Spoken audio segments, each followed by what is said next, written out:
ఒక ప్రాజెక్ట్. దాని లక్ష్యమేంటో తెలుసా? ఏకంగా 100 కోట్ల మంది యూజర్లు. కానీ మధ్యలోనే బ్రేక్ పడింది. ఎందుకని? ఈ విశ్లేషణలో ఆ అసలు కథ ఏంటో చూద్దాం. ఇదే అసలైన ప్రశ్న. 100 కోట్ల మందిని చేరాలన్నంత పెద్ద విజన్ పెట్టుకున్న ప్రాజెక్ట్ సడన్గా ఎందుకాగిపోయింది? దీని వెనకున్న కారణం మనమస్సలు ఊహించి ఉండకపోవచ్చు. 1 బిలియన్ అంటే 100 కోట్లు. ఇది జస్ట్ ఒక నంబర్ కాదు సుమా. నిజమైన, వెరిఫై చేసిన యూజర్లతో ప్రపంచంలోనే అతిపెద్ద సోషల్ నెట్వర్క్లకు ధీటుగా ఒక కొత్త డిజిటల్ ప్రపంచాన్ని కట్టాలనేదే వాళ్ళ గోల్. సరే, లక్ష్యం ఇంత పెద్దగా ఉంది కదా, కాని పబ్లిక్ లాంచ్ అంటే మనందరికీ అందుబాటులోకి రావడం మాత్రం వాయిదా పడింది. అసలు కథేంటో చూద్దాం పదండి. చూడండి, ప్లాన్ ప్రకారం 1 డిసెంబర్లో లాంచ్ అవ్వాలి, కాని కాలేదు. ఇప్పుడు మార్చ్ అంటున్నారు. సరే, కొన్ని నెలలు ఆలస్యం అవడం కామనే కదా అనుకోవచ్చు. కాని దీని వెనక ఓ పెద్ద కథే ఉంది. అదేంటో తెలుసుకోవాలి గదా. ఈ ఆలస్యానికి సమాధానం ఆ ప్రాజెక్ట్ టెక్నాలజీలోనే దాగుంది. అది అర్థం కావాలంటే మన ముందుగా NIST అంటే ఏంటో తెలుసుకోవాలి. నిస్ట్ అంటే national institute of standards and technology.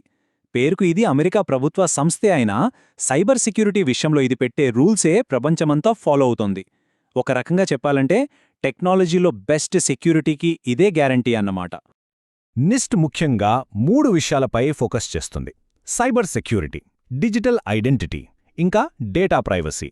ఈ 3 మన డిజిటల్ ఫ్యూచర్కి చాలా కీలకం. అందుకే నిస్ట్ స్టాండర్డ్స్ ఫాలో అవుతున్నారంటే మన డేటా సేఫ్ అని ఒక భరోసా ఇచ్చినట్టే. సరే, అంతా బానే ఉంది. ఈ నిస్ట్ స్టాండర్డ్స్కి ఈ ప్రాజెక్ట్ సక్సెస్కి లింకేంకి? అంతా నమ్మకం మీదే నడుస్తుంది. ఈ చార్ట్ చూస్తే మనకు మొత్తం క్లారిటీ వచ్చేస్తుంది.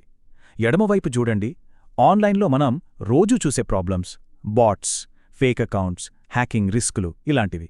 ఇప్పుడు కుడివైపు చూడండి, ఈ ప్రాజెక్ట్ ఇచ్చే సొల్యూషన్స్. ప్రతి యూజర్ నిజమైన మనిషే అని వెరిఫికేషన్, హై లెవెల్ సెక్యూరిటీ. వీటన్నిటికీ బేస్ ఏంతో తెలుసా? అదే నిస్ట్. ఈ ప్రాజెక్ట్కి గుండెకాయ లాంటి సూత్రం ఇదే. ఒక వ్యక్తి = ఒక ఖాతా. సింపుల్. బయోమెట్రిక్, ఫేస్ వెరిఫికేషన్ లాంటివి ఉండటం వల్ల ఇక్కడ బాట్లకి, ఫేక్ అకౌంట్లకు అస్సలు ఛాన్సే లేదు. ప్రతి అకౌంట్ వెనుక ఒక నిజమైన మనిషి ఉంటాడు. టెక్నాలజీ ఇంత స్ట్రాంగ్గా ఉన్నప్పుడు మరి లాంచ్ ఎందుకు ఆలస్యమవుతోంది? ఈ ప్రశ్న వస్తుంది గదా. ఇప్పుడు అసలు కారణమేంటో చూద్దాం. ఒక విషయం మాత్రం క్లియర్. ప్రాబ్లం టెక్నాలజీలో లేదు. ప్రాజెక్ట్ వీక్గా అస్సలు లేదు. టెక్నికల్గా ఇది చాలా పవర్ఫుల్. మరి సమస్య ఎక్కడ? ఇక్కడే అసలు ట్విస్ట్ బయటపడింది. లిస్టింగ్ అనేది పూర్తిగా కమ్యూనిటీ బలం మీద ఆధారపడి ఉంటుంది. చూసారా? అంటే సమస్య టెక్నికల్ కాదు, అది మనుషులకు సంబంధించింది, మనందరికి సంబంధించింది. ఈ తేడా చూడండి. ప్రస్తుతం యూజర్ల సంఖ్య 40-50 లక్షలు ఉంది. ఇది మంచి నంబరే. కానీ లక్ష్యం ఏకంగా 100 కోట్లు. సో టార్గెట్కి ఇప్పటి గ్రోత్కి మధ్య చాలా గ్యాప్ ఉంది. ఈ స్లో గ్రోతే అసలైన సమస్య అన్నమాట. మరి ఈ సమస్యకు పరిష్కారమేంటి?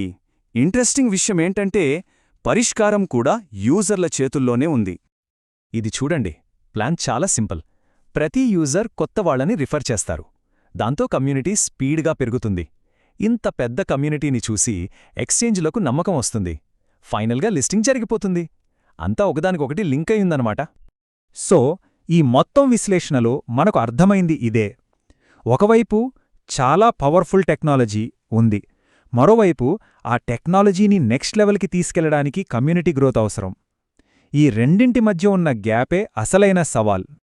అందుకే మనం ఈ ప్రశ్నతో ముగిద్దాం. ఈ డిజిటల్ యుగంలో ఎంత గొప్ప టెక్నాలజీ ఉన్నా సరే, చివరికి విజయాన్ని నిర్ణయించేది కమ్యూనిటీయేనా? దీని గురించి కాస్త ఆలోచించండి.